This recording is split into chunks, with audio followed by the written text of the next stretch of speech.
Today, we are launching the Altair Marketplace. When opening our brand new redesigned Tool Manager, you now land on the Marketplace. Here, you can browse and install very simply any kind of Altair action. For example, if I look at the multi-search agent, I land on a page explaining what the Altair action is, but also what tools and skill this Altair action uses.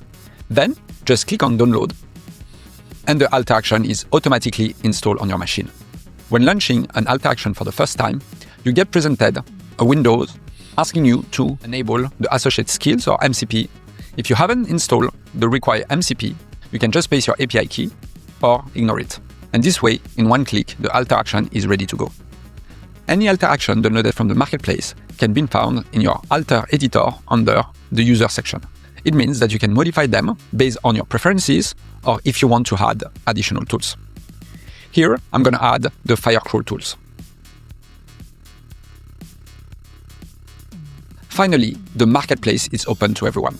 By going into Publish, you can publish any Altair action installed on your machine. Once submitted, we will review any Altair action so you can make an educated choice between verified one or under review.